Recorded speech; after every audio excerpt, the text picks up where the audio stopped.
starting. There we go. Now we're broadcasting. Everyone else is probably over there wondering what in the heck happened, as to why you were able to get on after I posted the link. So now they should be joining us very soon. And I think one of them can't join us, but the others can. So we should have at least the three ladies and possibly more on the line. Which one can't join? Akemi with As Girls Grow. Okay. She was going to try, but she had something going on that she wasn't sure she could change, and so she wasn't quite sure. There's a message in our Mighty Bell. Let me see what she said, whether they're having difficulty getting on.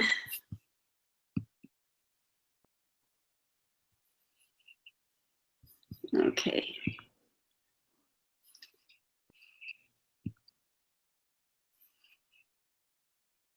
I'm in and finding the link, Kelly says. So let me put this here for her. It's right here. There we go. They should be able to join now. And then once the live broadcast is done, then it takes it about 48 hours to render. And then I can download it and I'll edit it out to where it's a little bit cleaner video, and then re-upload it so that you can have it to use as you want as well. Oh, cool. Yes. So let's see. Kelly is, oh, there's Erin. Hi, Erin. Are you able to have audio or no? It shows that you're blocked, that you have it blocked on your side. I have not banned you this time, so. This is Erin O'Donnell, and she is the founder of the Dovetail Community Workshop. And it came out of the Startup Women weekend that was about a year and a half ago. And so she has done an incredible job of defining what she wants to do with her business.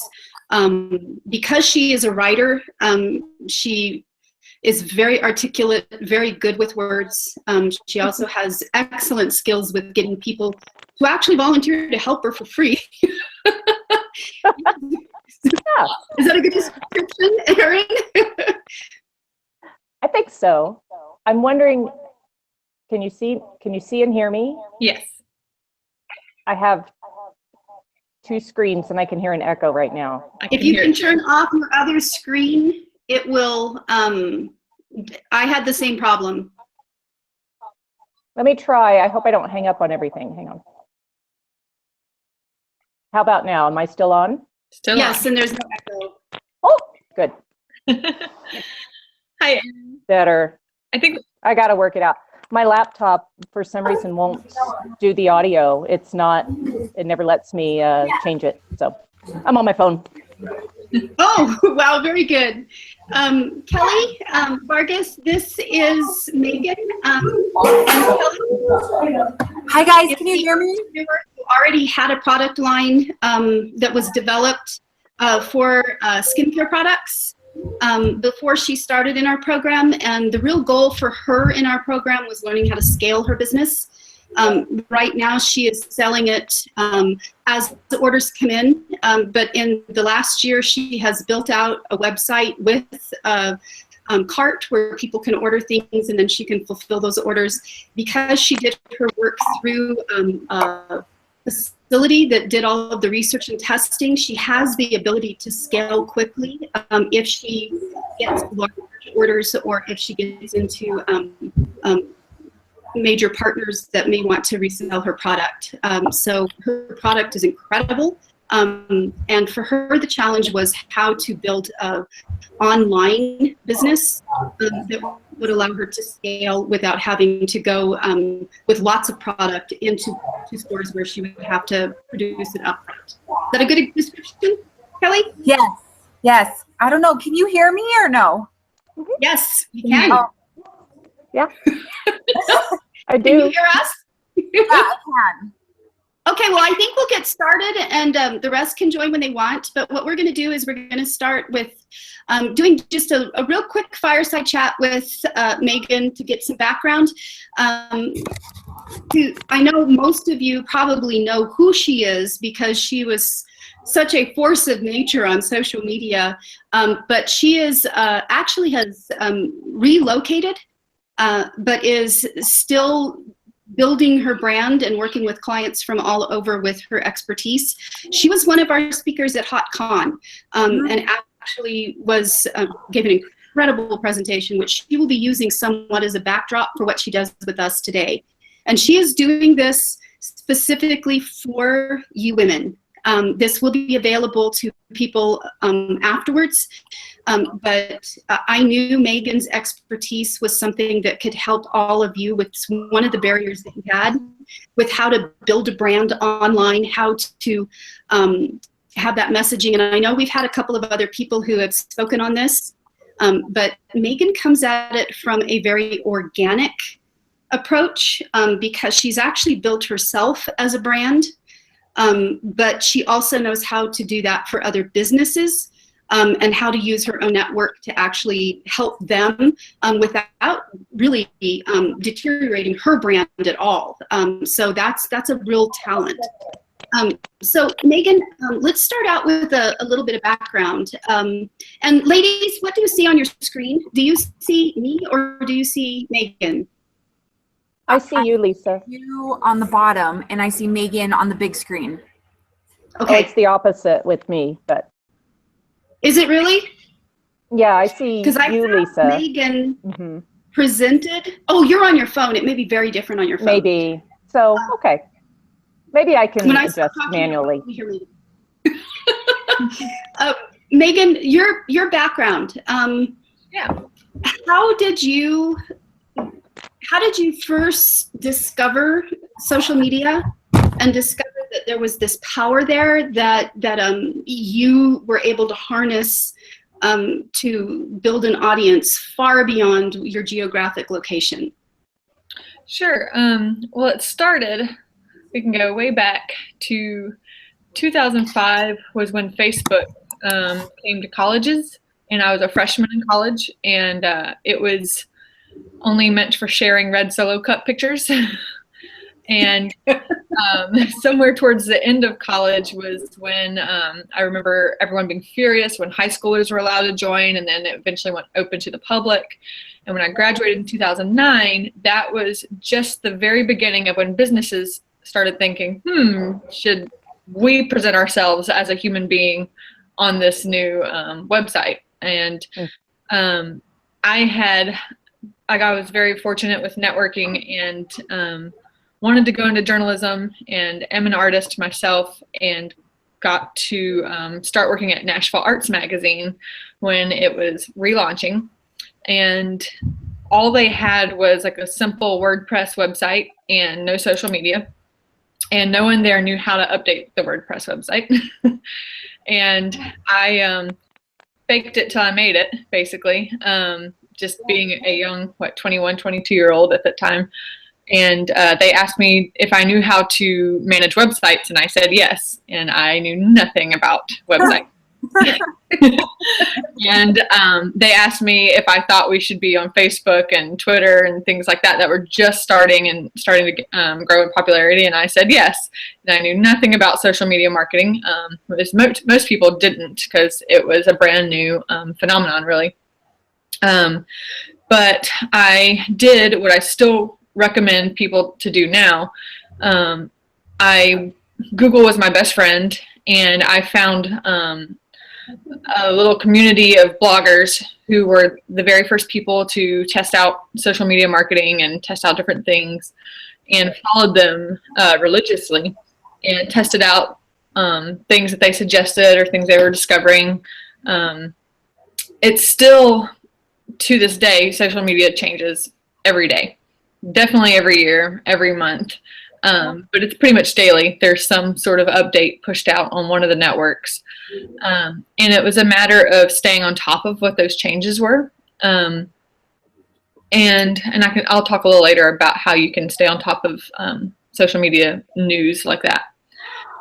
I was running a magazine, but I was also running their social media. Worked my way up there at the magazine, and my favorite part of the job was that aspect, was the social media marketing. I was pretty obsessed with it and figuring out psychologically what made somebody like something and share something and retweet something. Maybe I should have been a psychology major, but that was really, they call it, it's got a trendy name now, cyber psychology, where people really do study that. But I was really into figuring out, I loved reading the analytics, the data behind, if you put out this tweet, but it had a smiley face afterwards, the percentage chance it would get retweeted versus just the headline, things like that. If you said, wow, this is so cool, exclamation point, and then put the headline, the percentage chance that that would be retweeted versus just the headline again.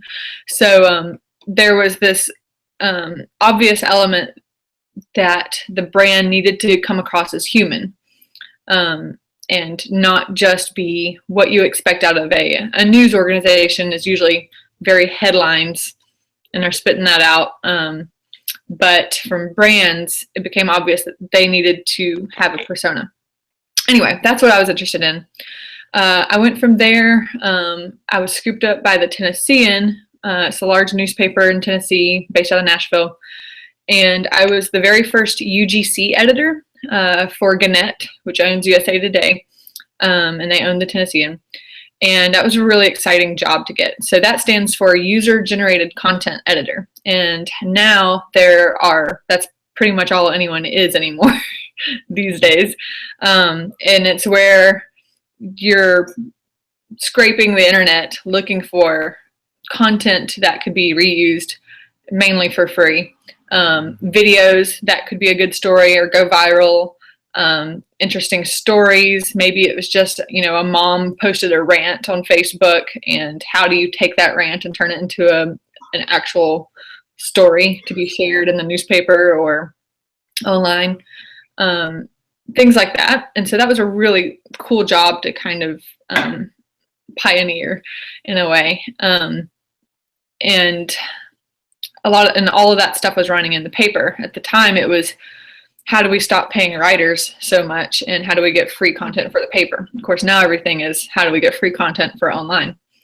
But all that was a very useful skill to learn and for you guys to keep in mind for social media content, because you'll have to be creating your own content.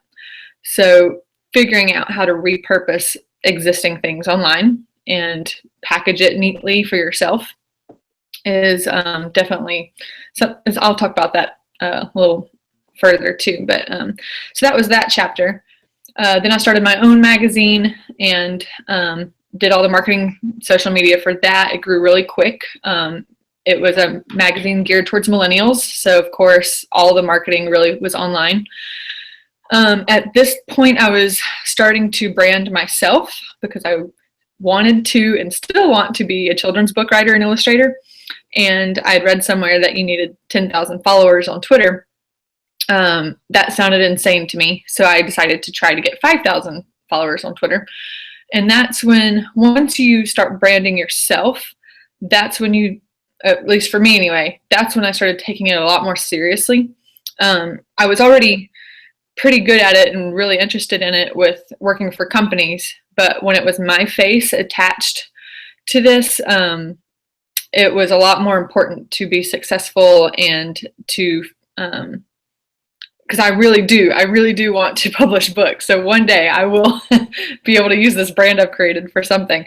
But I highly recommend it for a lot of reasons, branding yourself and branding your company.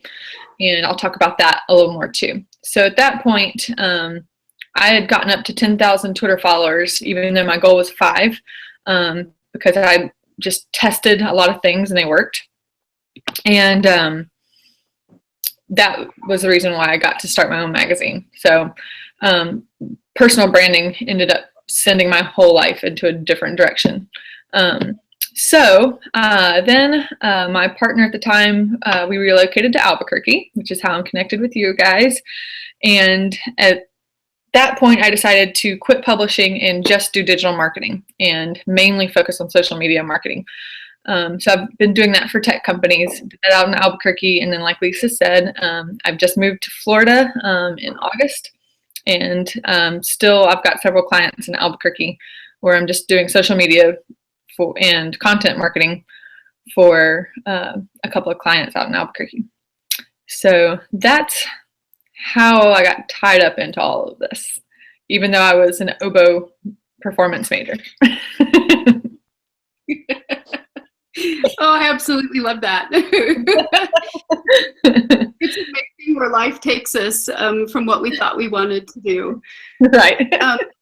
So you put together a presentation that you did during our HotCon National Women's Conference last year. And it was so popular and had such positive results that I reached out to you and asked if you would mind giving an overview of some of those concepts, again, with the women who are in our accelerator so that they can apply some of the things you taught there. And then after that, we'll go into a little bit of a deep dive with Q&A. So do you want to get started on that? Sure. Okay, Yeah. and there'll be some screen share as well, so we'll just sit and listen, or do you want questions interrupting, or do you want the presentation and then questions at the end? Let's do questions at the end, because I can Okay. be wordy and get sidetracked very easily. I know that about myself. Okay, so then if everybody's watching, could go ahead and mute for now. That way she can just keep right on going. Okay, take it away. Okay, so one suggestion I got from that HauteCon thing was to give a social media 101. Am I screen sharing, or how do I do this? Sorry.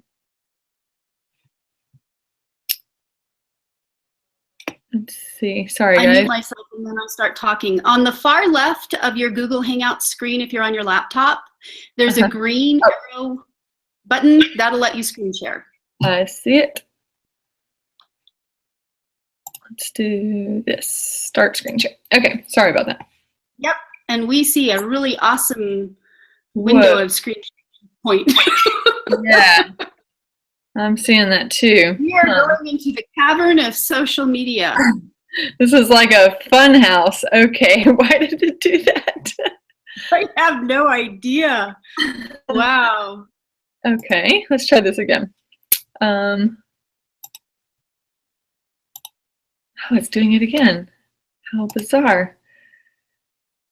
Okay, sorry guys. What if you take that Google Hangout and turn it into an independent screen Okay, rather than a tab? Does that help it?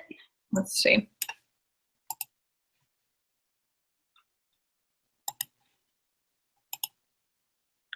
No? How strange. Shoot.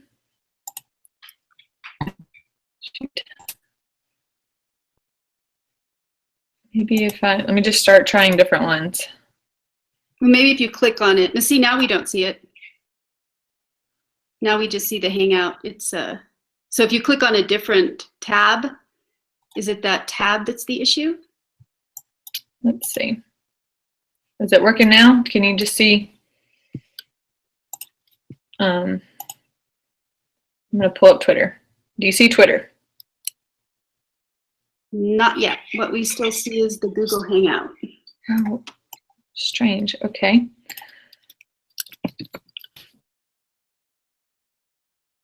Now we see.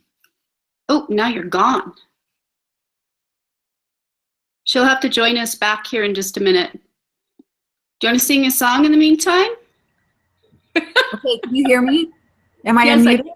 Okay. No, I can hear you. I was trying to mute it because my class was just getting out, so I snuck in the back. Now I see Erin. Hi, Yeah. Erin. You couldn't see me before? Oh, I I've could been see here. the bottom, but now you're on the big screen. Hello, I'm big. There she is. Here we go. Sorry, I don't know why it's so difficult. I just want to show you things on my screen. Oh, you know what? Let me take off the present to everyone and see if that takes care of it. Okay. Now let me try. Start screen share. Yes. Okay. Do you see Instagram? Okay, does everybody see Instagram? Yes, we all do. We're good. And Yeah, let me try this. Do you see my PowerPoint? Yes. Awesome. Okay. Now we're on a roll. Cool. Okay. So I'm just going to start off running through Social Media 101. If I could get this to go over. Just because everyone is in different stages, I've taken a look at everyone's website to see where you are in social media, and it's really across the board. So those of you who are already more advanced, just hang in with me. The first one I'll run over, everyone knows, is Facebook. Everyone should have a Facebook. Just as much, it's just as important as having a website, if not more important. I know a lot of companies now are just running off of Facebook and not even doing the website. I bring it up because when I'm looking for a product and I am 95% sold on it on a website, I almost always run over to their Facebook page to make sure that they are still alive, basically, making sure that the company is still running, products are still churning out, and mainly because I want to see the engagement. For example, I just bought some expensive shampoo for the first time in my life, and I did that very thing. I was pretty much sold by their wonderful website, ran over to their Facebook page, saw the last post, was just done the day before, and underneath were comments from people saying how much they loved it. They've not even dried their hair yet, but it already works. And I saw enough positive mini reviews on their comments. And I also saw some that said, hey, my hair feels oily. What's with this? And the company responded very nicely and gave them suggestions. And just seeing that in probably 30 seconds, it took me to scroll through and read that, sold me on buying a product I would normally never buy. But I saw that the company was talking, engaging.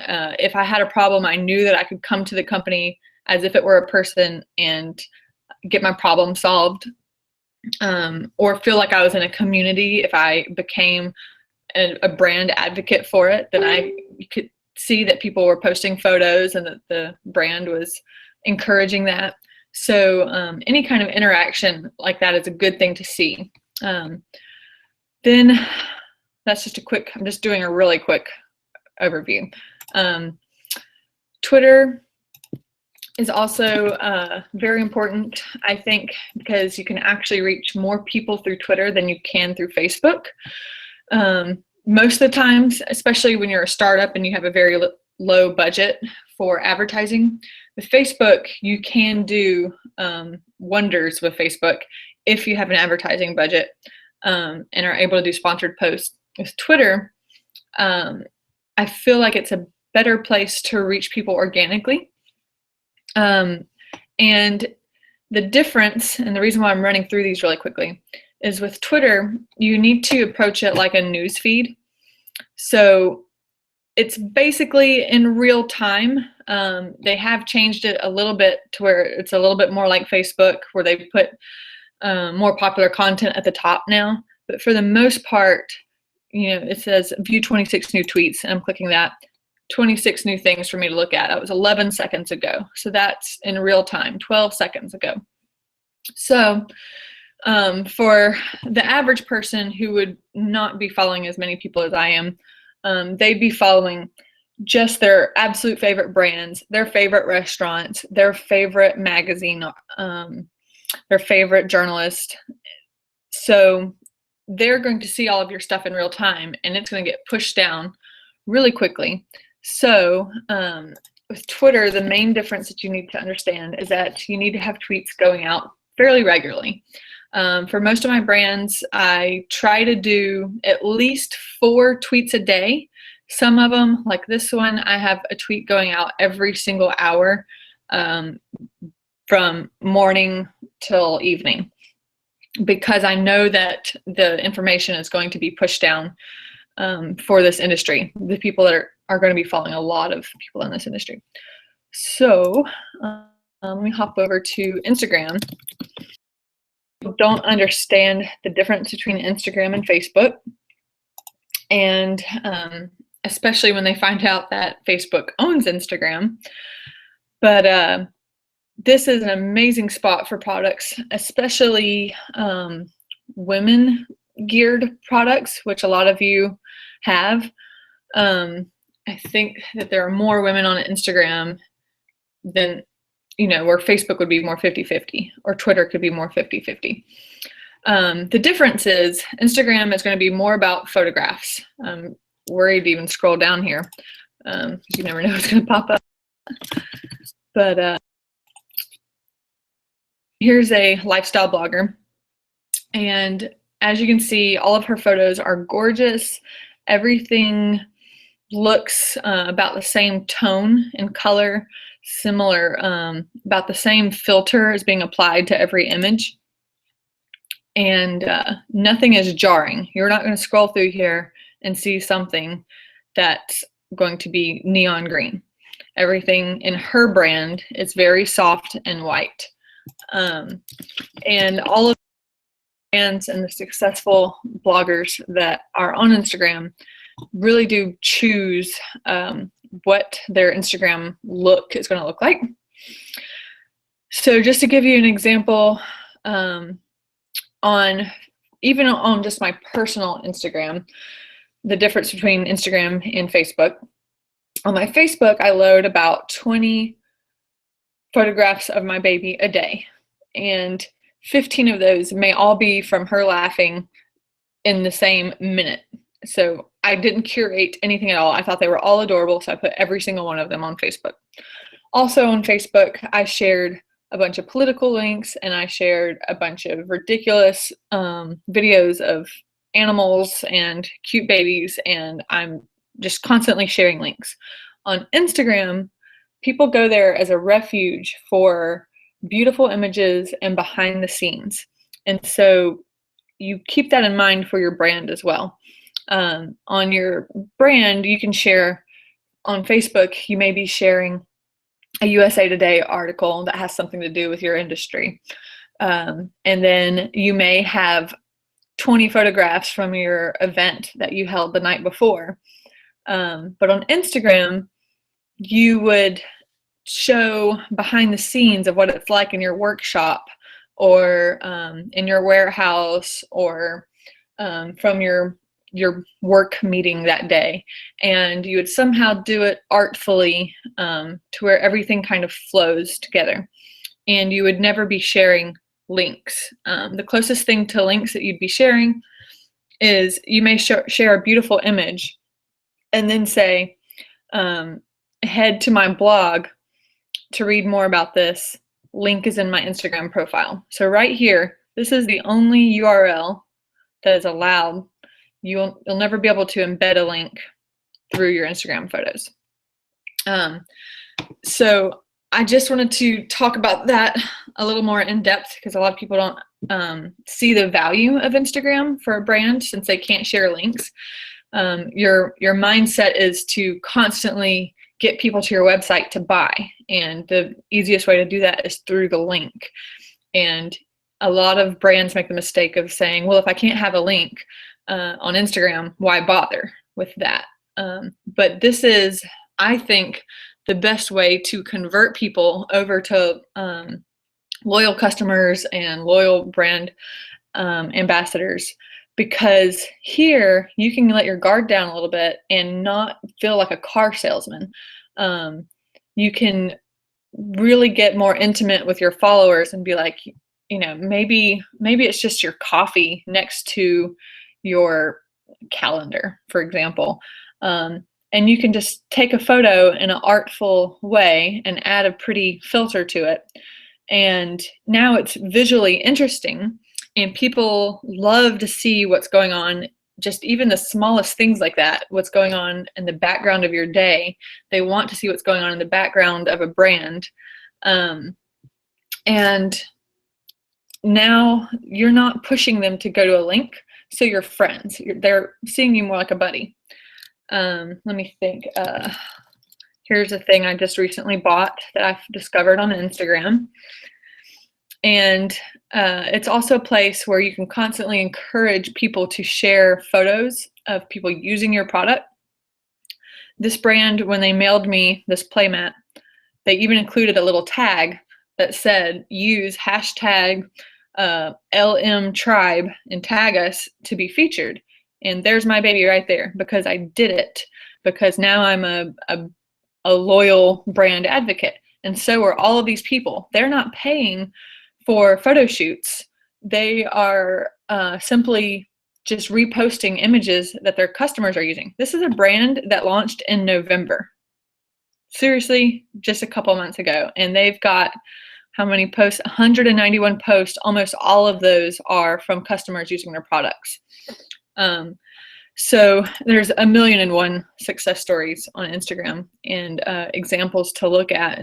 And that's the main thing, is to get on there and study, really approach it as a study and figure out what other people are doing correctly to get the word of mouth out. That's what social media marketing is. It's a really handy way to spur word of mouth marketing.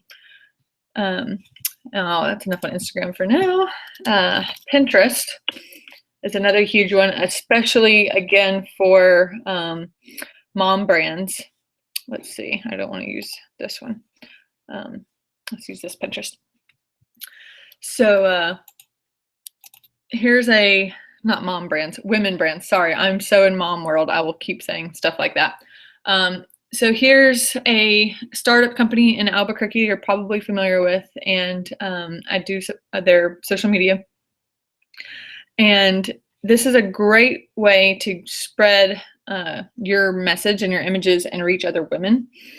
I don't know the exact statistic for how many women versus men are on Pinterest, but I'd wager it's something huge, like 80% more, 80% women or 90% women. I mean, it's definitely geared towards women.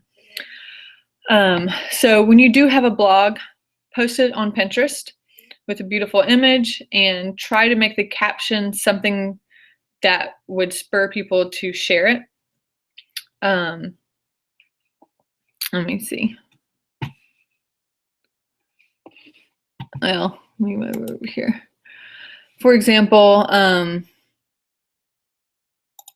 let's go in here. Sorry, it's taking a lot of load. Here's one. We've taken some graphics of the product, and everything stays in the same font because it's branding. It's in a vertical format because that will take up a lot of space on a Pinterest newsfeed. So that's the best format. It's better to do vertical than horizontal. And then instead of doing a car salesman type post or a publisher's kind of post where it sounds like a headline, instead make it sound like it's coming from the people you want it to come from. So I want this to sound like it's coming from a mom. And I said, this was such a fun and easy project. I was able to upload this in 5 minutes and create my book or whatever it says. And I've basically written the caption for them because most people don't go in and edit the caption. They will think that some mom really did say that and not the marketing person behind it. And it'll just keep getting shared and repinned over and over and over with that caption. And so you're basically creating word of mouth marketing yourself without even their word, basically. So here's another one. Pinning this for later, free website where you can create a baby book. So obviously Baby Page isn't pinning this for later, but I want it to get shared sounding like some mother said that. So taking that approach is the best way to go with Pinterest. And continuing to pin things within your industry, even though it has nothing to do with the product itself, but it has something to do with the industry. So creating a whole bunch of boards that can be of interest to this audience. So and everyone's got a totally different company that I'm talking to today. So you know, if it's woodworking company, then you're posting DIYs on how to create a bookshelf, or maybe a whole board on stains, or a whole board on painting techniques, things related to woodworking somehow. And that way you're reaching people. Then there's LinkedIn. And LinkedIn is important to mention. Let me put it up on this one. Especially what we were talking about with personal branding. So you need to make sure that your personal LinkedIn profile is really top-notch and everything is filled out. This is where you will be selling products without even realizing it, especially depending on the type of product you have. But a lot of people will go and scope out the founder and see what they're about, see what their background is before they think about purchasing your product, or before they think about investing in your startup. This is your sales pitch without having to get in someone's face and sell it. So making sure that your profile is buttoned up is important, and making sure that you have your links to your website readily available all over the place, links to your social media. And then if you want to go a step further, creating a business profile. And I tell people to not worry so much about the followers here. You may have 30,000 Twitter followers and 10,000 Instagram followers, but only 200 LinkedIn followers. That's fine. That's totally fine. I would focus way more on growing your followers on those other social media accounts that we talked about than on LinkedIn. But I do think it is important to have one and to be keeping information rolling out. So the difference, again, so I told you the difference between Instagram and Facebook. Twitter is a totally different monster from the others. LinkedIn is different as well. So for LinkedIn, I would save your post to be more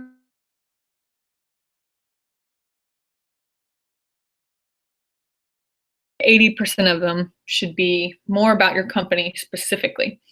So if you get an award, if you have been invited to speak somewhere, if you were featured in a magazine or an online article, if you had a company party, things that are directly related to your company, those should always be posted here, which you then would share from your personal profile, because you may only have 50 people following your LinkedIn page, but you probably have 500 plus LinkedIn connections on your personal page. So now you share your company post to your personal friends.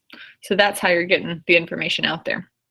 And then if there's something really important pertaining to your industry, for example, here's a LinkedIn hack, and this is a cybersecurity company. So that is of interest to people on LinkedIn, especially that would be following a cybersecurity company. So that may not be company news, but it is the small amount of news that would be of interest to these people. So keep that in mind. You don't want to share every single thing that you share on Twitter or that you share on Facebook on LinkedIn, because you don't want to overdo it. You want it to mainly focus on your company. But if there's something very important to your industry, share it here too. Those are the big ones. There is Snapchat. And I've tried it for a couple of brands and I've not had success with it. I think you have to have a very, very specific young millennial product to have success with that. Because there's young millennials and there's old millennials. I'm an old one. And you have to dedicate a lot of time in order to do it well. And a lot of us as startups don't have a whole lot of time. That's something else I'm going to talk about, is how you're going to manage even just these social media outlets: Facebook, Twitter, Instagram, Pinterest, and LinkedIn. How are you going to handle that when it's just you, maybe 2 or 3 other people on staff? How do you handle that and get your job done and grow your business? Okay, so that's enough on social media 101. I just want to make sure everyone's on the same page about which social media network is which and what they're doing. So I want to talk about looking the part. This pertains to your personal profile as well as your business profile. Really, as startup founders, you need to be thinking of yourself as a self brand. Anything you would do for your company, you need to do for your personal pages as well. So if you have a personal Twitter, make sure it looks great and reflects your brand somehow. And then obviously do the same and then focus on your company business page. So the ways that you can make everything look great. You need to have some high-res images. You borrow somebody's iPhone 7 or cough up $100 or $200 to a photographer friend to get some high-res, crisp-looking images. You don't want anything fuzzy or obviously a phone picture, but get something nice. Get some nice headshots done. Get some nice brand photos of your product, and try to coordinate your profile photo with your cover photo. So that's the big one, just for the social media 101 folks. You want to make sure that your brand is consistent across every single platform. So really, most people start with their website, and from there, you start with a logo, really. You start with your logo, then you build your website around that, and from there, you want to match all your social media to your website. You want it to feel very consistent as people are hopping from one link to the next. So they're on your website, now they want to go follow you on Instagram, so they click that, now they're on your Instagram. Make sure it's a consistent feel and look on every aspect. There are some websites that I recommend for creating your own graphics if you don't have a graphic designer or you don't have the budget for that. Picmonkey.com. It's PICMONKEY.com. They have an app and they also have a desktop version, and that's a great free website for adding text and images. There's also a website called canva.com, like canvas without the S, CANVA.com.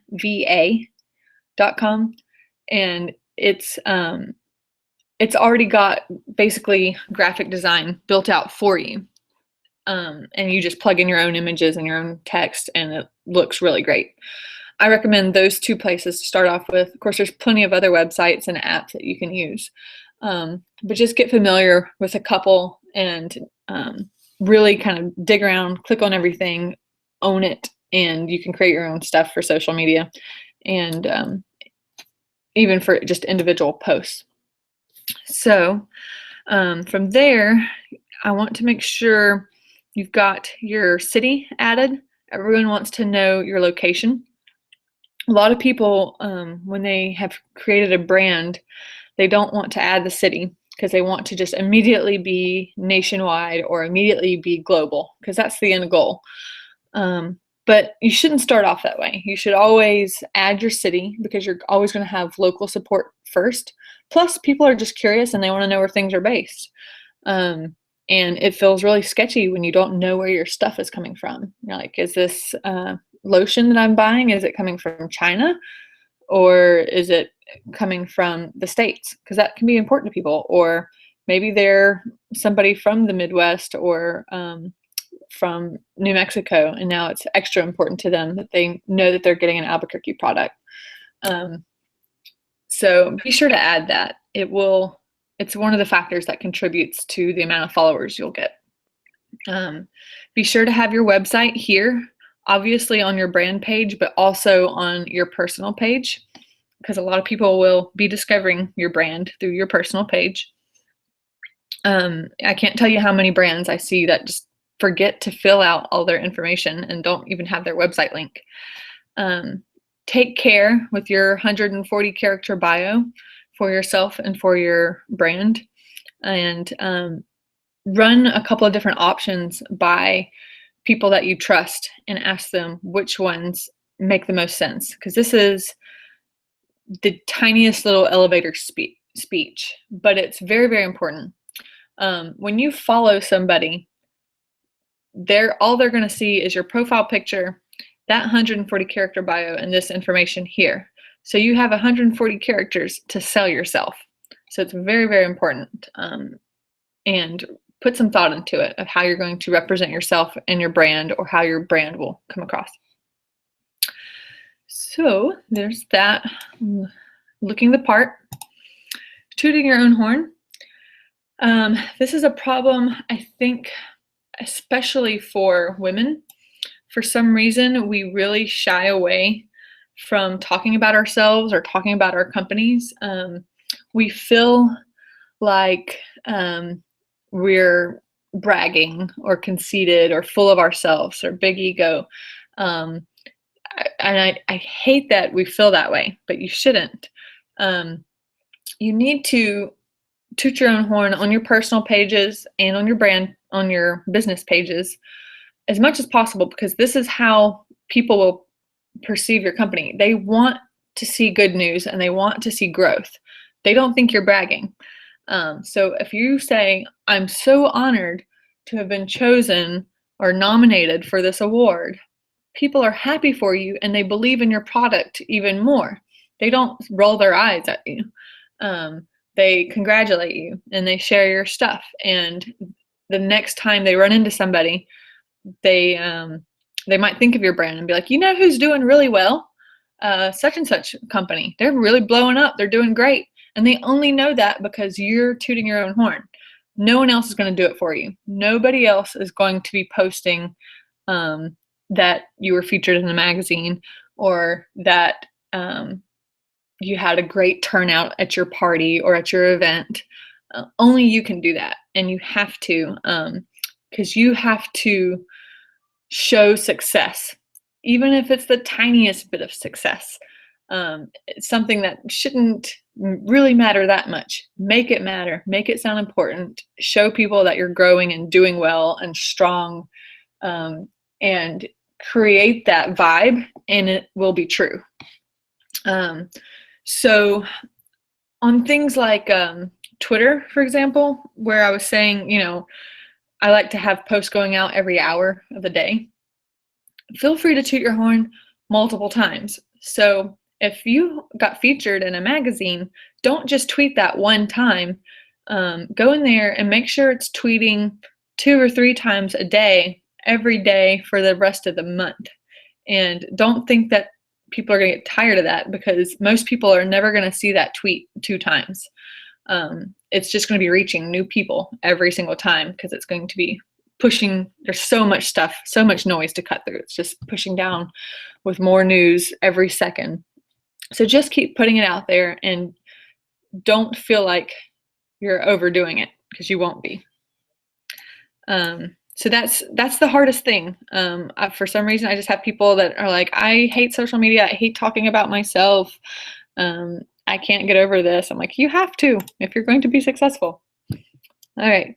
As far as growing, you're going to start local, And most of you already know that. If you're with Hopepreneurs, you know you've got an amazing tech scene in Albuquerque. Very, very supportive entrepreneurial world there.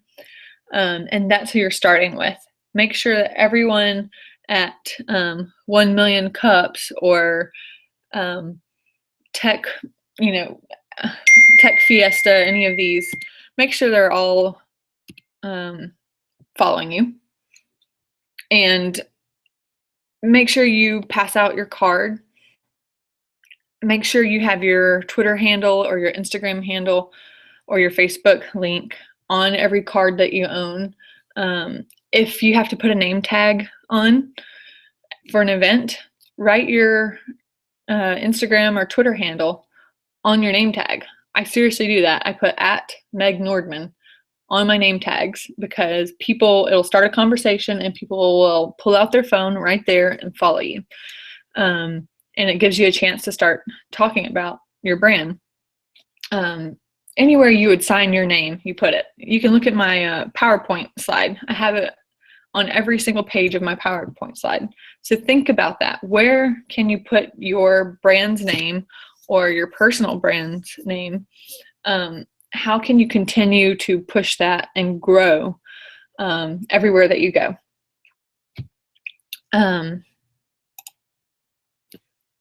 Finding your voice is very, very important for your social media brand.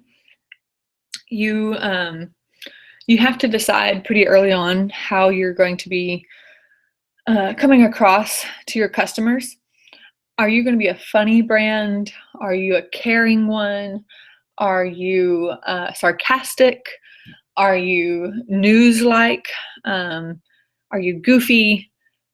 There's a million different ways. Usually it's going to stem from your own personality, but you can really kind of add some pizzazz to that and get out of any kind of shell that you might be in, because this is your brand's voice and it's very important.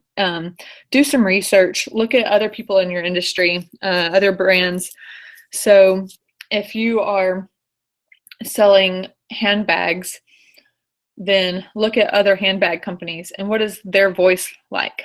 Are they being sarcastic? Are they being preppy? Are they being matronly?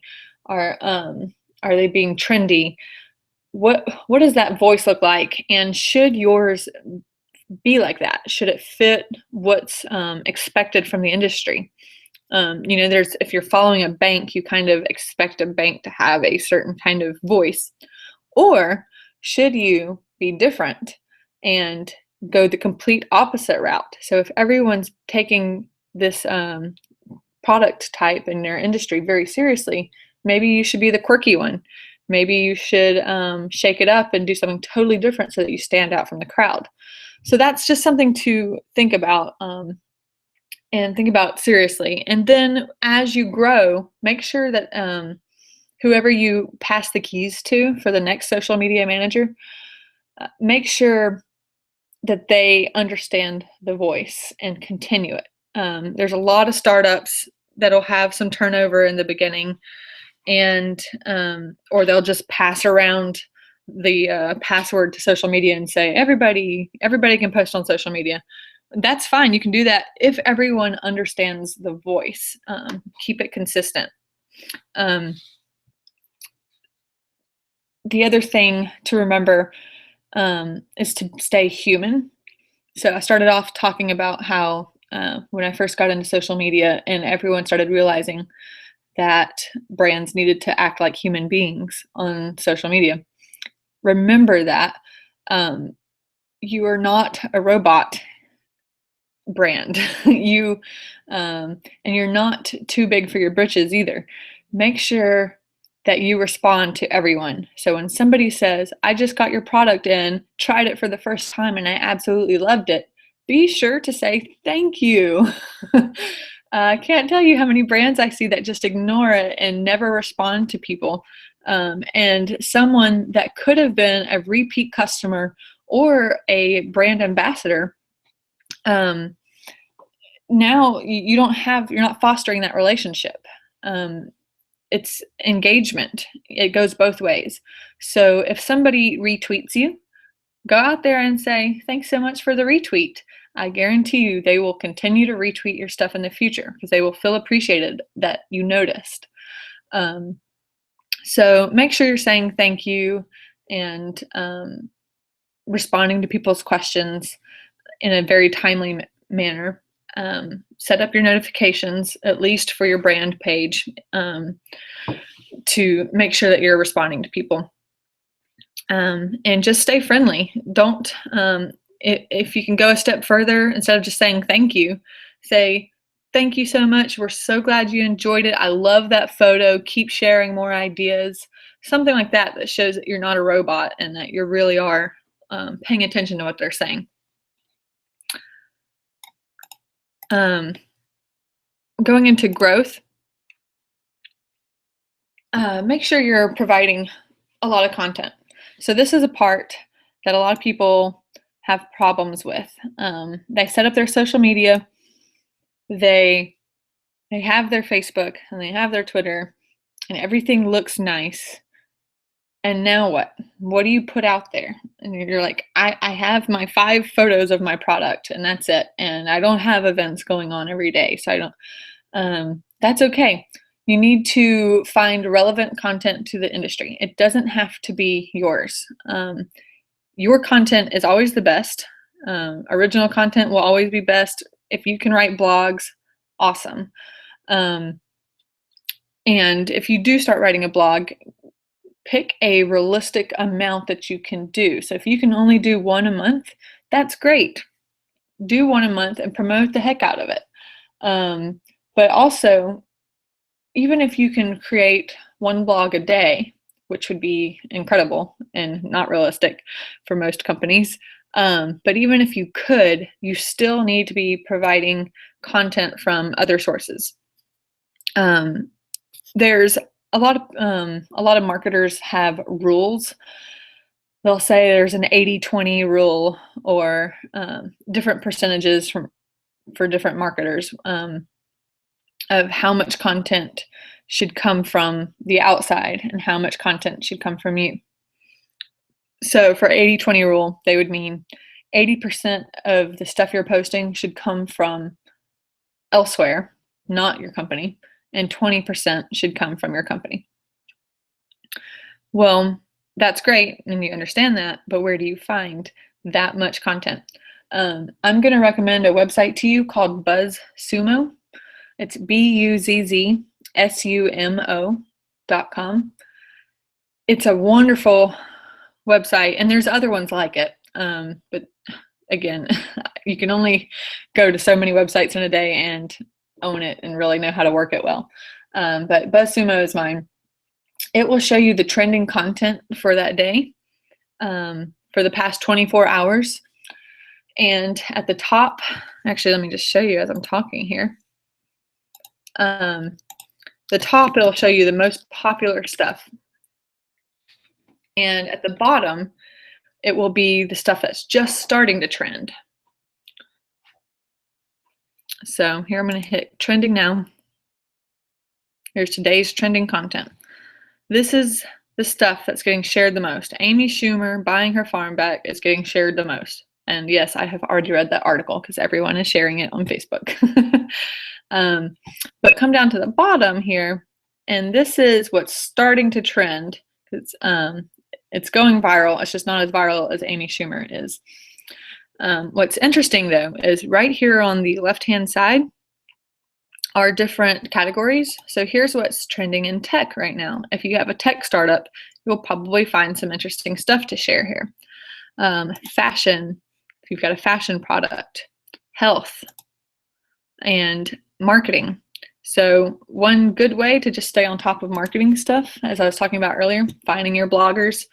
Come here in the morning, instead of reading the newspaper first, sit here and read what's happening in the marketing world today.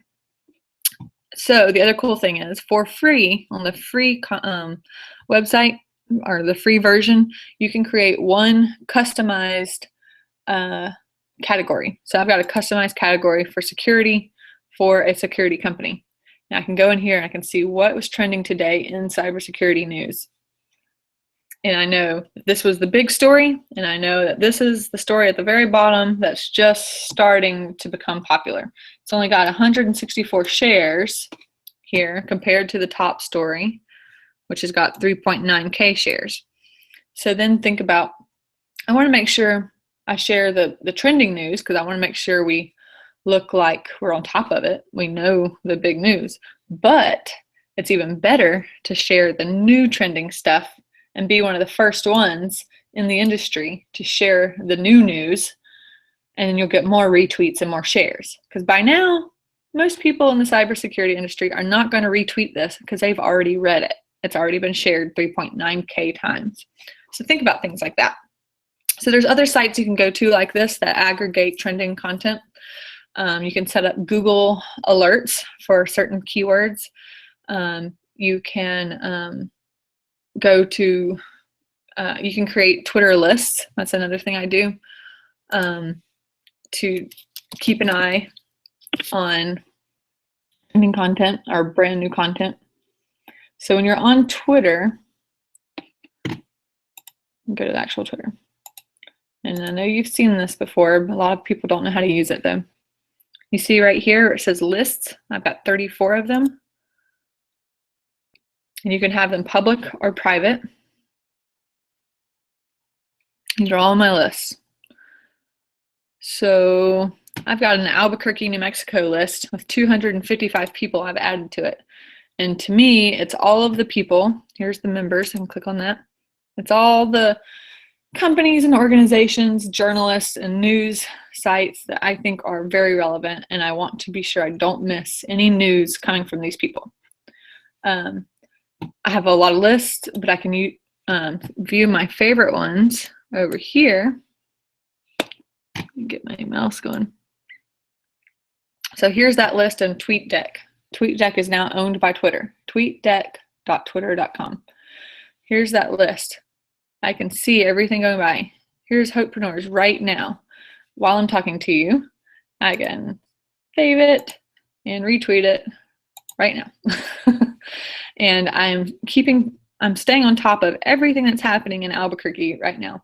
So you can do that for different aspects of your industry.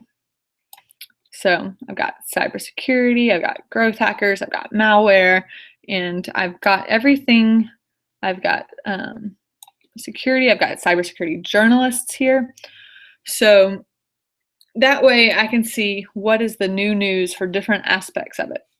So again, if you're, let's come up with an example. If you're selling handbags, you may have a list that has competitor handbag brands in it.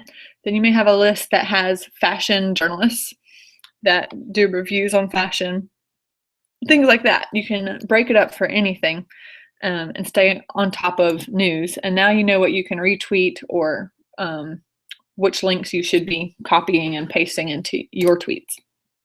Okay, back to the PowerPoint. So those are my tips for providing the best new content. And I've got over here and scratch some backs. By that, I mean, make sure that you tag the person that you're tweeting. So if you're tweeting a story and it's from Vogue magazine, but it's written by Marissa Hill, make sure you say, you tag her in that tweet. You may not tag Vogue if you don't have enough characters to do it, because they're probably not going to retweet you because they're so big. But Marissa Hill, the writer, she might retweet you, and she's got 10,000 followers. So now your tweet's going to reach her audience. So think about that. I call it scratching backs. They feel good knowing that their content's getting out there, so they're going to retweet it. So it's a mutual back scratch there. Automation. I just showed you TweetDeck. This is for Twitter specifically, but there's also a built-in tool for Facebook.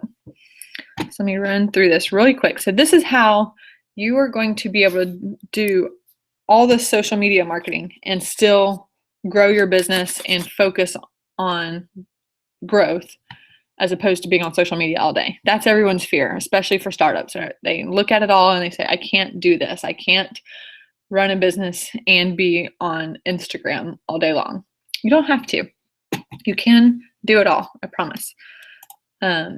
So the main thing is setting it up. It's the setting up that takes the time, but once it's set up, you're good. So here's TweetDeck. Here's a compose button. I can set up a tweet right now and say,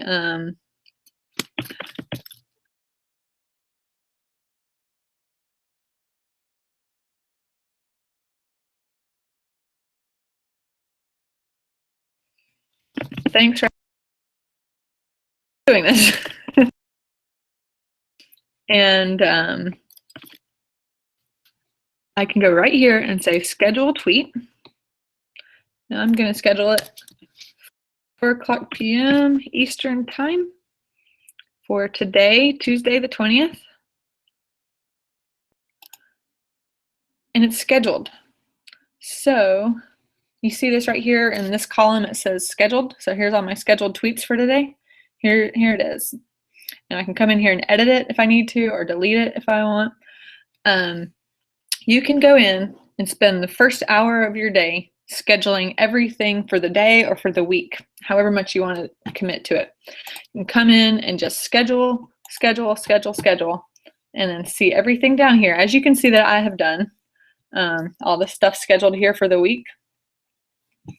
Let's go to Facebook. Show you an example here.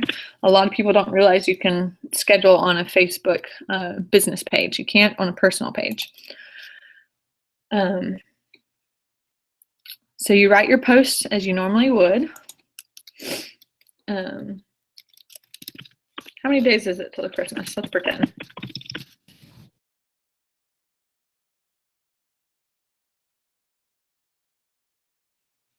It's all ready. I would come down here where you normally hit publish. You hit the drop down arrow and you hit schedule. I'm going to schedule this for tomorrow for 3:22 p.m. and hit schedule, and it'll be in there. I'm not going to do that because it's not 10 days till Christmas. But it'll pop up right down here and tell you that you have posts scheduled so that you don't forget, and you can go in there and edit it if anything changes or if you change your mind. You can still access it and delete it if you need to. But you can go in here and schedule all your posts for the week if you wanted. This post here was scheduled yesterday, and I didn't have to think about it today. All my tweets for today, for all my companies, they were all scheduled yesterday, so I didn't have to focus on it today. You can do that. Open up your time that way, but still be an active company online. So let me head back here. There's some stuff for Instagram. To my knowledge, there's still not a free website or application for it. You have to pay in order to schedule things for Instagram. So Latergram, Schedugram, and there may be a new one I don't know about that may be free, which would be awesome. There's other things that you can use to automate your stuff with. So there's Hootsuite is a very popular one, Sprout Social. There's 10 other brands or more that are popular for scheduling. You just have to decide what you want to pay for. Usually is what your budget is. And TweetDeck, for example, is free. So it's worth it to me to schedule my things separately. But you just have to decide. The main thing is if you do use something like a Hootsuite, don't create one post and then have it automatically post onto Facebook and LinkedIn and Twitter, because you do need to make sure that everything is tailored to that social media network. You don't talk on Twitter the same way you would on Facebook. On Twitter, you've got your 140 characters, and every other word has a hashtag in it. But for Facebook, you can actually write out a whole paragraph if you want, and you don't want to fill it full of hashtags. You may put them at the end, but Facebook is not very hashtag centric as like Twitter or Instagram is. So you don't want to have it really messy looking like that. Also, I really advise against doing the auto share from Facebook to Twitter. A lot of people do that in order to save time, and then it shows up on Twitter and it just shows up as a link, and nobody will just click a link. First of all, it's not interesting or engaging. Second of all, I don't know what it is, so I have no interest to click on it. Third of all, I'm worried about security this day and age. Nobody clicks a link that they don't know what it is. So you're just wasting your time. Plus it looks terrible. It looks lazy. Don't do it. What else should I say in regards to this? Yeah, so you can schedule all of your social media out. It will change your life. I don't have time to talk about growth hacking in depth, but I recommend writing that word down and getting on Twitter or on Google and looking it up and looking up bloggers that are writing about it. This is ways for you to increase your amount of followers at an exponential rate. And I'm talking about real followers. You don't want to go and buy followers. You don't just go and buy 4,000 followers for Instagram and think you're done, because those are bots. They're all just fake people, and they're not going to be buying your product. Make sure that you're growing your numbers, but to real people that are actually your audience that you want to be reaching, and people that will actually be clicking the link and buying your product. So growth hacking will be an interesting study for you to learn how to reach those people en masse and how to get them to follow you back. There's some tools you can use to help with that. If you want to just write some things down, I don't have time to really talk about them, but if you write down manageflitter.com is a great one for Twitter. Manage, M-A-N-A-G-E, and then flitter with an F, F-L-I-T-T-E-R.com. And Crowdfire is a good one for Twitter and for Instagram. And it's an application on your phone. Those are two I would recommend just starting off with and taking a look at. But they're ways for you to increase your followers using their tools. Lastly, as I said, it's the research and the experimentation. You never want to stop learning. If you can get on BuzzSumo and check out your marketing news for the day, that's a really, really great way to stay up to date on trends and new tools and changes. Even if you're just skimming over to make sure nothing major is happening to your algorithms or to your sponsored posts, anything like that. Just continue to read and experiment. So test things out. Put a tweet out there. And like I said earlier, see if you get more engagement for adding an emoji. Then do the same tweet for 3 hours later and see what the engagement is like if you add a GIF to it, a moving image. See what it's like if you do an image versus no image, or hashtags versus no hashtags. Pay attention. Go back and look at your analytics for every single post that you do and see what is actually engaging people, what's reaching them, and treat it like that. Treat it like a study. Let's see here. I haven't looked at this in a couple of days, so it'll be interesting to me. On Twitter, you can come through here. This was just 3 hours ago. And you can hit this little graph and you can see how many people it reached. So in 3 hours, it hasn't reached very many people. Let's see. Oh, there's that one. Okay, these are not good examples. But that's where you would go on Twitter. And then on Facebook, they have a whole analytics page for the business. And LinkedIn also has it built in for them. there are third-party websites that you can hook up to get more in-depth analytics. But be on the lookout and pay attention to how many people you're reaching and what you can change to reach more people. And I think that brings me to a wrap, and I can open it up to questions. Let me pull my Google Hangouts back up here. I don't know where you guys are. I have so many tabs open.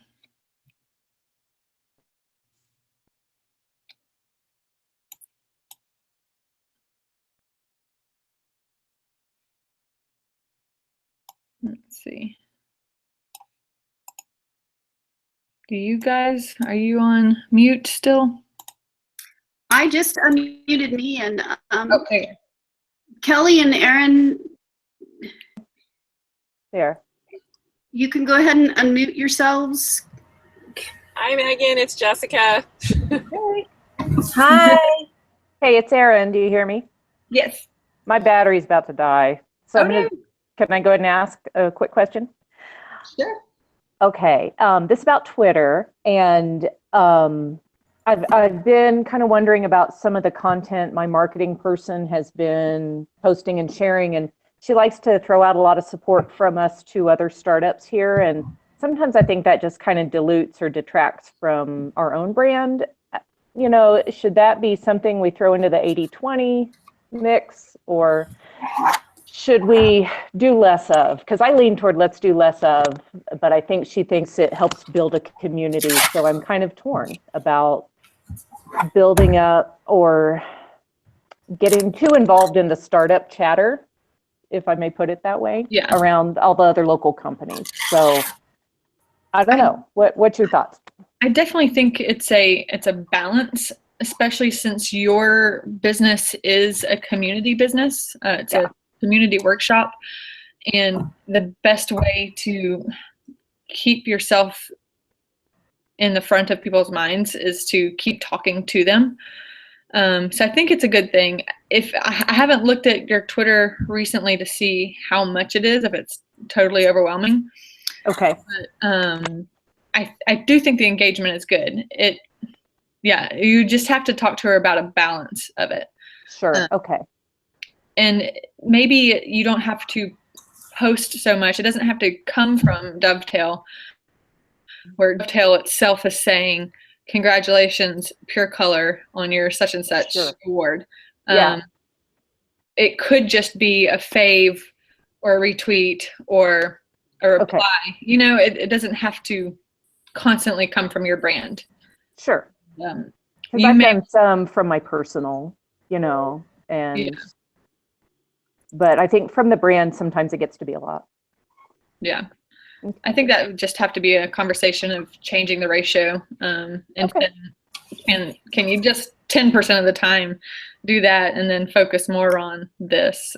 Yeah. But- Okay. But I don't think it's a bad thing, because as a community organization, Makes sense. but if it's starting to sound too much like the New Mexico Tech Council Twitter, Yeah. it's confused. Okay. That's a good way to put that. Okay. Thanks. Kelly, do you have questions? Yeah. I have a whole page of them. All right. So I'm going to try to group these together. The first one is, okay, let's talk about Facebook right now. I have a company page and my personal page. How important is it to have both? And should I just combine them to make one? On Facebook, I would definitely keep it separate. I would keep I'm realizing something I said earlier might be confusing. So I would keep your personal Facebook very separate, and maybe even keep your security a little more tight depending on what type of stuff you want to share. And focus more on your business page separately. But for something like Twitter, which is usually public and will benefit you much more by being public, for those, I would definitely have both and be working on both. Trying to think of the best way to put this. people love to see the CEO behind a company, especially these big companies these days. Something happens with Google, and we all run and go check out all the top-notch people at Google to see what they're saying about it. It's the same way even with startups. People are going to trust your face, anything coming from your face, a lot more than they're going to trust something coming from a logo. So if it's you with your little face in the square saying you're so excited about version 2 and this relaunch party that you're giving, or something like that, just to give an example, people are going to be much more engaged with your company through your personal profile than they are your company one, if that makes sense. Yeah, so the profile picture should always be like my face. For your personal one. So you've got your personal brand, and then you've got your actual business page. And Okay. for that one, I would keep it a logo. Okay. But what I'm saying is you should really be keeping both of them really alive. And it's like putting on a different hat each time. You may be saying practically the same thing on your personal page as you are on your business page. So your personal one might say, I'm so excited for this relaunch. I can't wait to show you all this logo. And everyone's going to be like, yeah, go you. And your business one may basically say the same exact thing, 2 days until our relaunch, and you may get a little less engagement because people are less likely to retweet a logo, if that makes sense. Yeah. But I do think it's important to have a differentiation because people want to see the professional business page, but they also want to see the face behind it. If that makes sense. Okay. Yeah. Facebook is less so like that. I feel like most people tend to keep their personal Facebook a lot more separate. Obviously, you still want to be promoting your brand to your personal network, and you want to keep those friends headed over to your business page, and you'll share it every now and then on your personal page. But I think Facebook is definitely a more separate entity. But LinkedIn, you're going to do better. Sorry for that. LinkedIn, you'll do better with your personal than you will your business, and the same with Twitter, I think. And I know I follow a lot of Instagram founders that they show their personal life on Instagram, but it's very curated, and it very, I want to say, like sneakily or discreetly pushes their brand, and every now and then it'll push you over to their brand Instagram page where they're selling an actual product. But I feel like I'm more loyal to the product because I know what her son looks like, if that makes sense. Yeah, totally. So, yeah, So I do a lot of stuff on Instagram. I'm not familiar at all with Twitter. As a matter of fact, I have 2 pages, and I didn't even know that I had a second page until Erin told me that I had it. So I'm really trying to do that. But when I do my Instagram, I'm slowly learning how to make it cohesive, like you said. And I even started weeding out some of my older pictures that the quality wasn't as good, and just everything about it, the lighting and everything wasn't the same. So, but I do that where I finally get a good picture and I share it to my Facebook right away. But the one that's linked up is my personal page, and I'm not tech savvy, so I don't know how to really switch that. So, but I can do that, right? I can switch it from. What I recommend, rather than doing an automatic post onto Facebook, it's fine if you do that on your personal page. What I do for Baby Page, I used as an example a couple of times. I do their Instagram, and I don't want to have to come up with new content for the Facebook, so it's basically the same content, but I don't auto share it onto their Facebook. What I do is now I just post the same image, which is now in my camera roll. It's in your phone. Go separately on the Facebook and post it and then change up the wording, because the way that I talk on Facebook is different from Instagram, like I was saying. Yeah. It may be 90% the same, but I go in and I take out all those hashtags, and instead of saying, click the link in our Insta bio, then I'll put the link actually there for them to click, because you can do that on Facebook. Things like that. There's like minor tweaks that I go in and change so that it's more geared towards Facebook. And then I can take that opportunity to say, this was an image posted by a customer on Instagram, and I'll put their little handle, and then I'll be like, follow us on Instagram for more, and then put the link to our Instagram, because I'm trying to convert everybody everywhere. I'm trying to convert all my Facebook followers to Instagram followers, all my Twitter followers to Facebook followers, and grab people wherever I can, really. So I would do it as an individual post rather than an auto post. Okay, that makes sense. Have you looked at my page, the Instagram? Have you looked at any of my stuff? I looked at it briefly. The Instagram, or which page? All of them? Let me find you here. Yeah, while you're looking, I was just wondering if you had any suggestions for me that I could probably change. Any feedback? Yours is the Janae Skincare Yeah. on your Instagram. So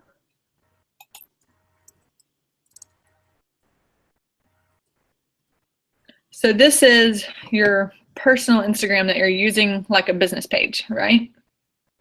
Yes. So, yes. Or do you have a separate business one? No, I don't, because I don't really have many followers, but so I guess that's another form of advice. I don't have that many followers, so I didn't want to lose those ones. Yeah.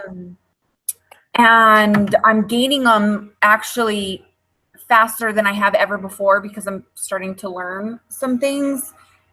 So Well, what is your advice there? Just keep that page? Well, at first glance, I'll say this looks awesome. This looks beautiful. Whatever apps you're using to create these, it looks beautiful. These are all the same color scheme. Thank you. I would follow you. I will follow you. Thank you. My suggestion, honestly, though, would be to have a separate one and continue to do this even on your personal page.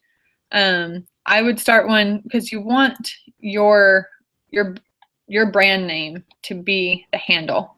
As you grow and as you scale, you're going to want everything to be consistent. So you're going to want everything, whatever your Twitter handle is. So if your Twitter is Haley Janae Skin or whatever it is, try to hopefully get one that's the same. It'll just make everything easier. One day you may want to sell your product to, what's a big skincare company? Garnier. Maybe Garnier wants to buy your stuff. That includes all your social media, and they're going to want it to all be consistent. Or maybe just as a consumer, somebody has told me about your brand and I'm like desperately searching for it online. I haven't gone to your website, but I'm in Instagram and I'm typing it in and nothing's coming up. That would be another reason. And basically what you're doing right now is you're self-branding. People are going to know your name or your Instagram name, your Instagram handle. So I would say start one just for your skincare company. Keep doing this because you've already got 244 people that are engaged, and you can just keep sending them. Just keep tagging every single time that you're posting. Be like, hey, friends, because these people are supposed to be your friends, basically, because it's your personal profile. Hey, friends, I've got a 20% off sale over at Haley Janae Skincare, and then tag that handle. They hop over there. They follow you there.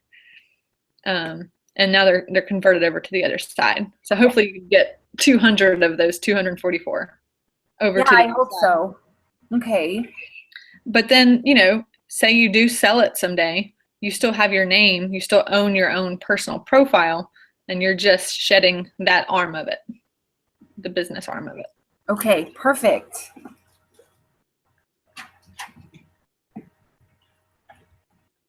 Is there more, Kelly, or is that it? Yeah, but I'm trying to write this down too.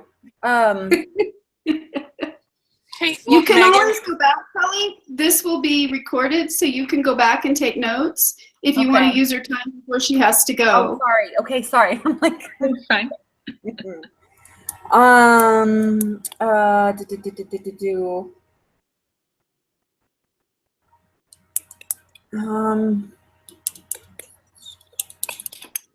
No, you've answered a lot of them actually. After I wrote them down, you answered a lot of them.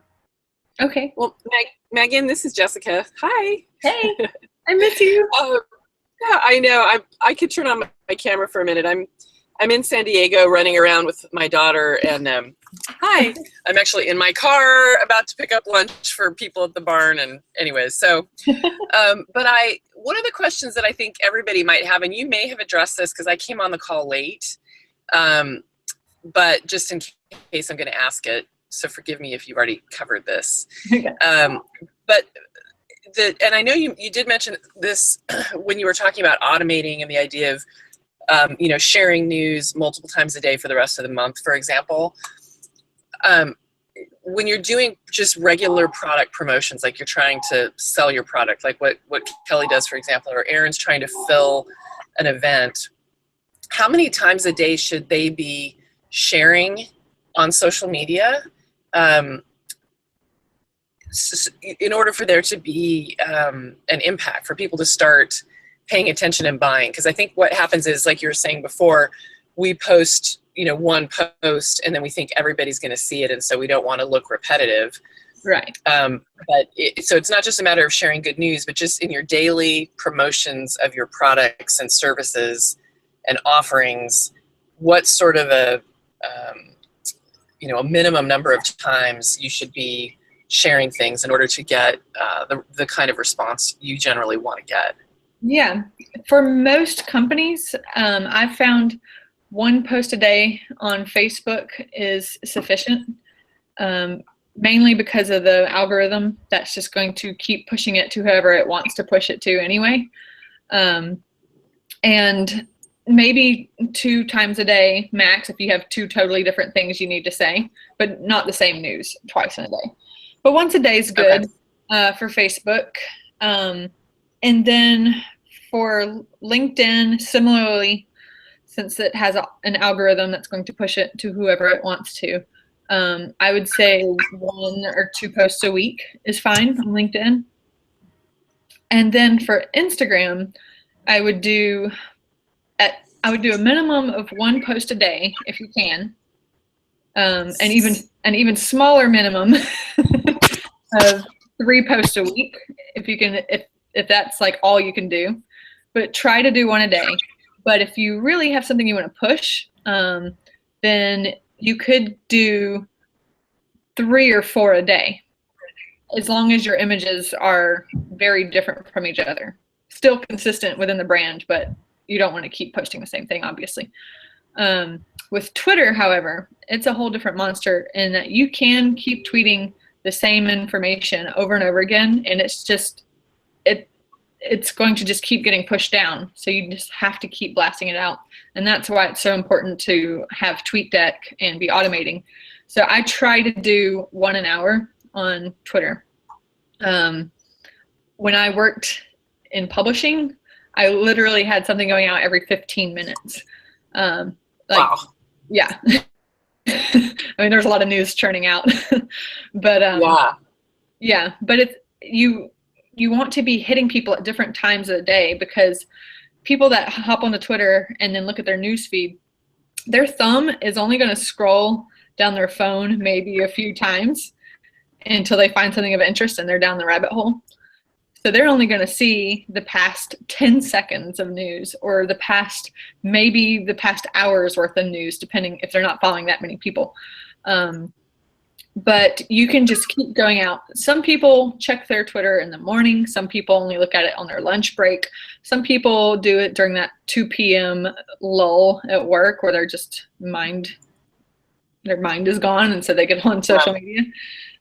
Some people don't do it till after they get home from work. So I try to think about all those different scenarios that someone might be in, and I try to hit that person while they're drinking their 7 a.m. coffee, and I try to hit them at 10 a.m. when they're procrastinating getting started at work, hit them at noon when they're on their lunch break, 2 o'clock when they're lull, 5 p.m. when they're getting off work, and 7 p.m. when they're sitting on their couch. So like, I really do think of it that way. I try to picture my audience and what they would be doing throughout the day. And so Twitter, since it's a different monster and it's just getting pushed down, don't feel bad doing the same content over and over again. That's great. Thank you. That's super helpful. Okay, well, this was supposed to wrap up about 1:30, so we're a few minutes over. Any last questions before we tell Meagan thank you and let her get back to her precious elf of a baby? Gorgeous baby and a rose. This is my first time getting a babysitter. It's my first time away from her. Oh my gosh. Thank you for doing it for us. Thank you, Meg. Can Kelly, you hear you had me? another question? Oh, I think she's frozen. No, I'm just Oh. saying, like, I don't know if it's my computer or the connection, but it's really like lagging. So, yeah, I'll go. Yeah, just go ahead and ask your question. No, I didn't have a question. I was going to say thank you, but for some reason, everything's freezing on me. Yeah, it's probably your connection there. Yeah. Thank you, Meagan. This was incredible. Such practical, easy to follow, easy to understand advice. You truly are a guru. Thank you so much for sharing it with us. No problem. Thank you for having me. Thanks, Meg. This is amazing. All right, Thank you, guys. and we will be sending you an invite to Mighty Bell, our network. Part of the perk of having been a guest speaker is a year free. In the network, it's for women leaders and entrepreneurs, and so we'd love to invite you to join us there. And I'll send that along, but I will go ahead and this video will be available live in its raw form. But once it's ready for download, I'll download it, edit, clean it up, and then I'll post that and send you the link as well. Okay, awesome. Okay. And feel free to message me or tweet me if y'all have other questions that pop up. Perfect. Thank you so much. Thank you, No Meagan. problem. Have a great day. Bye. Bye. Bye. We'll see you later.